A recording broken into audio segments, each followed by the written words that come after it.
자비하신 하나님, 그리스도께서는 자신을 낮추시어 죽기까지 순종하셨나이다. 비오니 우리도 그리스도 예수의 마음을 품게 하시어 우리 자신을 낮추고 이웃을 섬기며 살게 하소서. 주 하나님, 성자께서는 보잘것없는 사람 하나에게 베푼 자선도 주님께 행한 것이라 말씀하셨나이다. 비오니 우리로 하여금 이웃의 어려움을 늘 살피게 하시고 주님의 뜻에 순종함으로 하늘의 상을 얻게 하소서. 주 하나님, 주님을 찾는 이에게 빛을 비추어 주시나이다. 비오니 우리가 주님의 뜻을 따라 모든 의심을 버리고 구원에 이르는 좁은 길을 가게 하소서. 주 하나님, 주님은 언제나 자비와 사랑을 먼저 베푸시나이다. 비오니 우리가 주님의 명령을 온전히 지킴으로 마침내 주님이 약속하신 하늘의 보화를 얻게 하소서. 예수님의 이름으로 기도합니다. 아멘.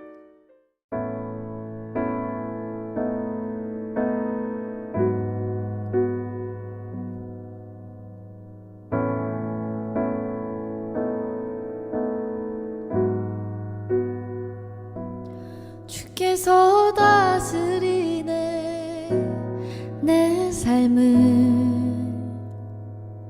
주께서 다스리네 내 삶을,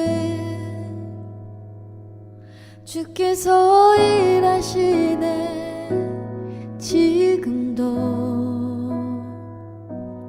주께서 일하시네 내 삶에. 주님만 의지해요, 주님만 의지해요, 주님만 의지해요. 예 주님, 주님만 의지해요, 주님만 의지해요, 주님만 의지해요. 예 주님.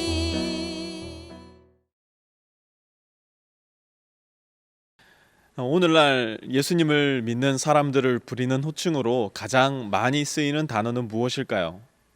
아마 크리스천 혹은 그리스도인이라는 단어가 아닐까 생각됩니다. 그런데 흥미롭게도 우리가 읽는 성경에는 예수님을 믿고 따르는 사람들을 그리스도인이라 부른 경우는 단 3차례밖에는 등장하지가 않습니다. 반면 신약 성경에서 제자라는 단어 무려 486회에 걸쳐 사용이 되었는데요. 이 말은 곧 무엇을 의미할까요? 예수님을 믿어 구원 얻은 사람들은 크리스천일 뿐만 아니라 제자라는 사실이에요. 만약 두 단어 중 하나만을 선택해야 한다면 우리는 당연히 우리 자신을 예수님의 제자라고 표현해야 옳다는 이야기입니다. 그런 점에서 오늘 본문 그리고 이번 주 본문 전체는 우리에게 대단히 중요해요. 왜냐하면 제자가 누구인지 예수님의 첫 번째 제자들을 통해 우리는 알 수 있기 때문인데요. 오늘 말씀 속에서 예수님의 정체성, 예수님의 제자된 정체성 3가지를 함께 살펴보려고 합니다. 제자는 누구인가? 첫 번째, 제자는 이름이 있는 인격체입니다. 2절에서 4절 보도록 하겠습니다. 12사도의 이름은 이러하다. 첫째로 베드로라고 부르는 시몬과 그의 동생 안드레와 세베다의 아들 야고보와 그의 동생 요한과 빌립과 바돌로메와 도마와 세리 마테와 알페오의 아들 야고보와 다데오와 열혈당원 시몬과 예수를 넘겨준 가룟 사람 유다이다. 예수님의 제자는 결단코 다수의 무리에 묻어가지 않습니다. 다수에 휩쓸려서 나의 의지와 관계없이 떠밀려 다니는 존재들이 아니었어요. 예수님의 제자는 이름이 있는 특정한 인격체요. 예수님은 항상 제자들의 이름을 불러주시고 그 이름을 가진 사람들을 친밀하고 따뜻한 교제 속으로 초청하셨어요. 예수님께 나를 소개할 때는 어느 교회 다니는 사람입니다 라는 말이 통하지 않아요. 예수님은 저는 빛의 교회 청년부입니다 라는 소개를 마음에 들어 하지 않으세요. 예수님은 한 사람의 이름과 얼굴과 기질과 성격, 곧 전인적이고 통전적인 존재로서의 내가 중요해요. 그렇기에 예수님의 제자는 늘 예수님께 이름으로 불림받고 예수님과의 개인적이고 친밀한 교제로 나아가는 사람들이에요. 두 번째로 예수님의 제자는 예수님께서 하시는 일들을 하도록 불림받은 사람들입니다. 1절 보십시오. 예수께서 12제자를 부르셔서 더러운 귀신을 제어하는 권능을 주시고 그들이 더러운 귀신을 쫓아내고 온갖 질병과 온갖 허약함을 고치게 하셨다. 여러분 그거 아셔요? 마태복음 1장에서 9장에 이르기까지 예수님은 단 한 번도 제자들에게 예수님이 하시는 일을 하라 말씀하지 않으셨어요. 병자를 만나셔도 예수님이 고치셨고 귀신 들린 자를 만나셔도 예수님이 쫓으셨고 죽은 자를 만나셔도 예수님이 살리셨어요. 그런데 이제 12제자를 불러 세우시고 무엇을 하십니까? 그들에게 귀신을 제어하는 권능, 온갖 질병과 허약함을 고칠 능력을 부여하셨어요.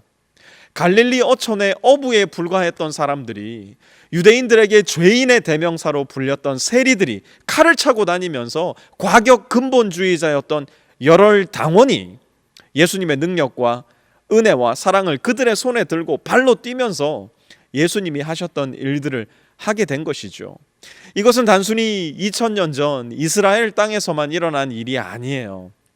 예수님의 십자가 사건과 부활 후 이 일은 온 세상으로 그야말로 복음과 함께 들불 번지듯 퍼져나가기 시작합니다.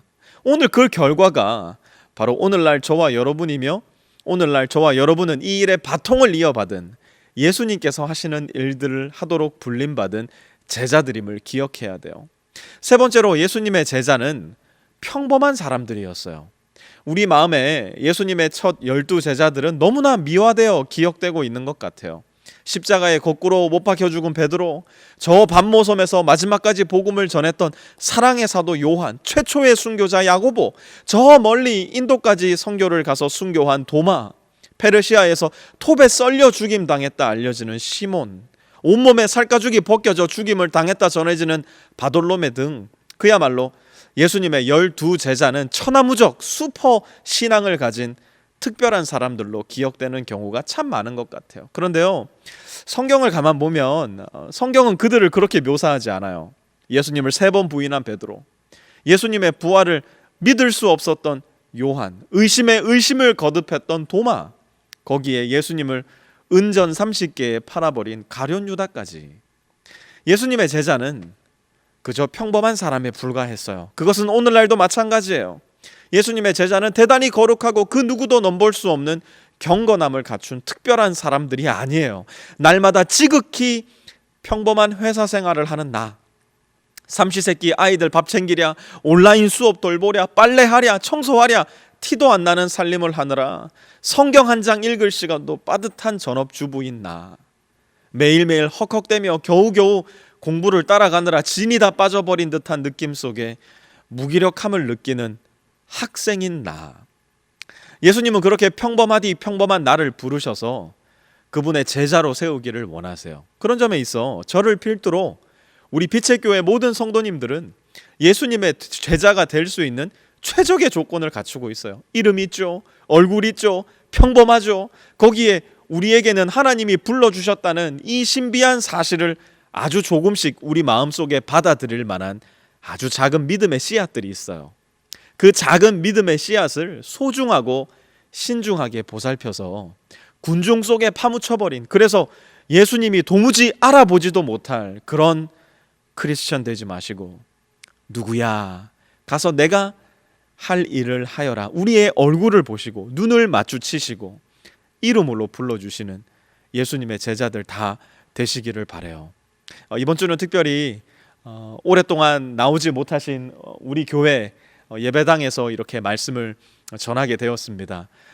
힘들고 지치는 시간임에 틀림이 없지만 그럼에도 불구하고 하나님의 말씀으로, 또한 서로가 서로를 향해 나누는 크고 작은 사랑의 실천으로 우리가 이 어려운 시기를 잘 거쳐 나갈 수 있었으면 좋겠고요. 하루속히 이 장소에서 다시 함께 모여 하나님을 즐거워하고 기뻐하며 하나님께 영광의 예배를 올려드릴 수 있는 날을 기도할 수 있는 저와 여러분 되었으면 좋겠습니다.